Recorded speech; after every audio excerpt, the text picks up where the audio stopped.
చౌలము అని ఒక సంస్కారం చేస్తారు. చౌలము అన్న సంస్కారం చేసినప్పుడు ఉపనయనం చేయరప్పటికి, ఇంకా ఉపనయనానికి ముందు చౌల సంస్కారం. అసలు ఉపనయనమే లేదనుకోండి. ఇప్పుడు ఉపనయనం చెయ్యవలసిన కుటుంబాల్లోనే రేపు పెళ్ళంటే ఇవాళ ఉపనయనం, అదో భ్రష్ట ఉపనయనం. నేను కుండ బద్దలు కొట్టినట్టు చెప్తుంటాను కాకినాడలో. నన్ను పిలవకండి దరిద్ర ఉపనయనాలకి, నాకు అసహ్యం అని చెప్తుంటాను. పెళ్ళికి ముందు ఉపనయనం ఏమిటి? ఆ తల్లిదండ్రులకి ఏ పాపం ఖాతాలో వేస్తారని శాస్త్రం చెప్పిందో తెలుసా అండి? 8కి అయిపోవాలి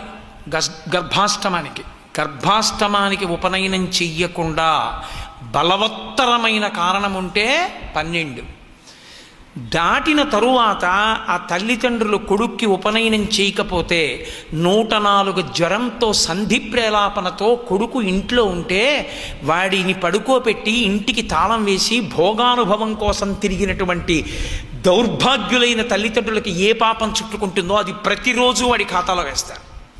అందుకే తల్లిదండ్రులదే కర్తవ్యం, చెయ్యాలి కొడుక్కి ఉపనయనం. ఎవడు చేయమన్నాడు నిన్ను 1000 మంది భోజనాలు పెట్టి?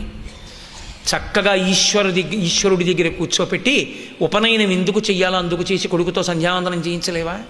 సంధ్యావందనం చేయించడానికి పనికిరాని ఉపనయనం ఎందుకు నువ్వు ఇంకా తల్లిదండ్రులుగా ఉండడం? దేనికి నీ ప్రాథమిక కర్తవ్యాన్ని నువ్వు నిర్వర్తించినప్పుడు దేనికి శాస్త్రం?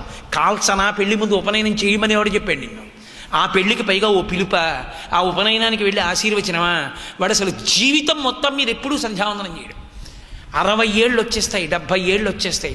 సిగ్గుచేటు. పశువు తిరిగినట్టు నిద్రలేస్తాడు, స్నానం చేస్తాడు, తిరుగుతుంటాడు. వాడికి అర్ఘ్యం ఇవ్వడం రాదు, గాయత్రి రాదు, వాడికి సంధ్యావందనం చేయడం రాదు. ఎందుకు ఆ జన్మ? ఇంకా ఆ విషయంలో నా ఆవేశం అంతే. నేను దానికి ఏమి క్షమార్పణ కోరను. అలా ఉండడానికి వీల్లేదు, అలా ఉండడాన్ని నేను సహించలేను.